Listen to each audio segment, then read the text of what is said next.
So we announced electrification of our lineup. I think it was not a new news, but we confirm it. In 2021, we will go full electrification, with the exception of the QX80, the large SUV. All our cars will be electrified going forward. That's a big thing. But what is very important for China is we announced the first vehicle that we will produce in China with EV powertrain. It's quite a big news. It's big news for us. We will build our first electric car in China for China. Because we believe that's the market that is going to boom in electrification.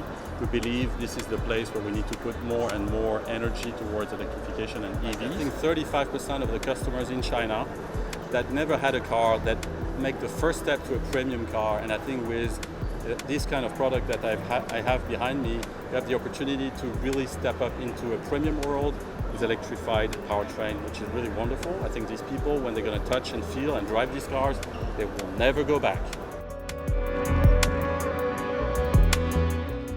The QS inspiration is actually our second example of what an Infiniti would look like in a fully electrified architecture. So you'll see a lot of things about the proportions when you're looking at the car from the outside, as well as in the interior, the way the space is, the way we design the space, also symbolizes and shows what we can do and will do in the future. I think it's going to give sedans another kick.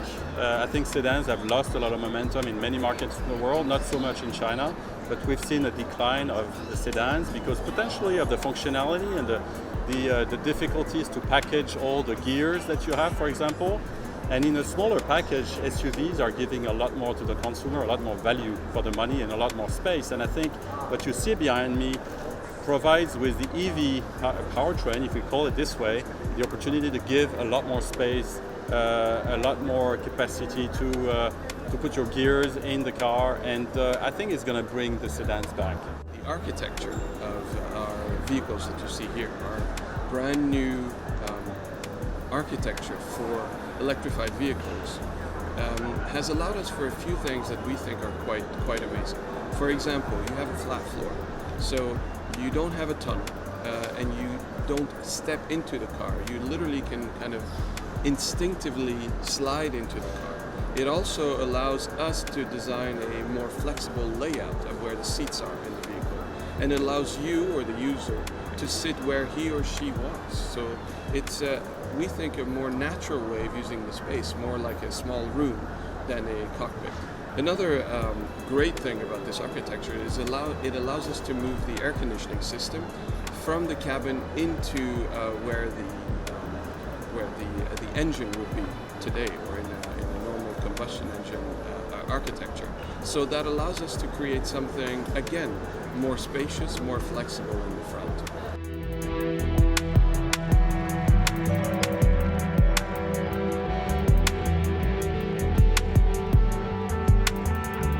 Part of the inspiration for the car has really been Japan.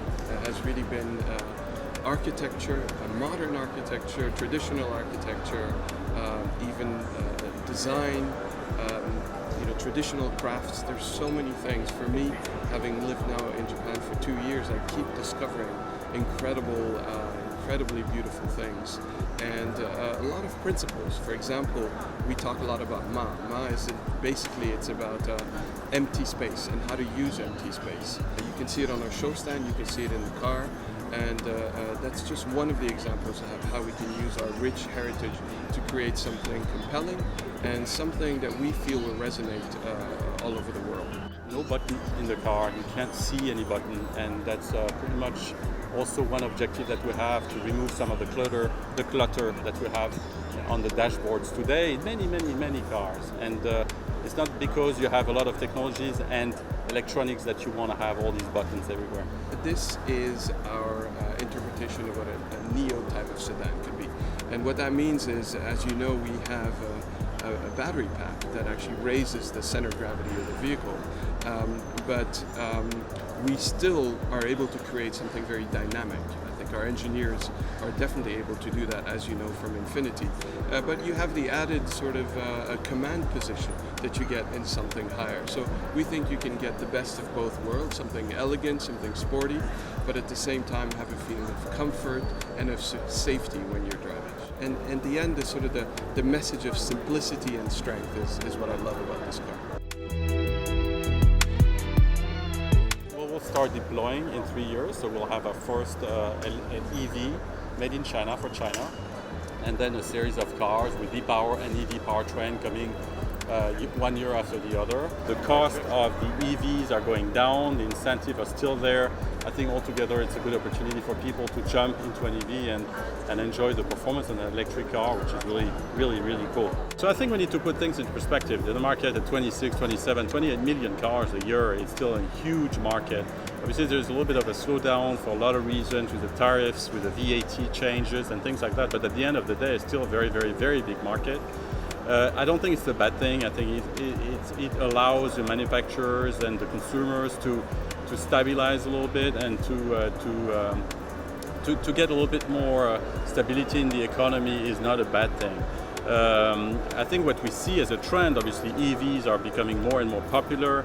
We're predicting the EV component of the market to grow significantly, 25% by 2025, huge trend. And to be honest with you, on the premium side of the business, we don't see as much of a downturn this year yet. So we see still a lot of people migrating from the mainstream segment into the premium market.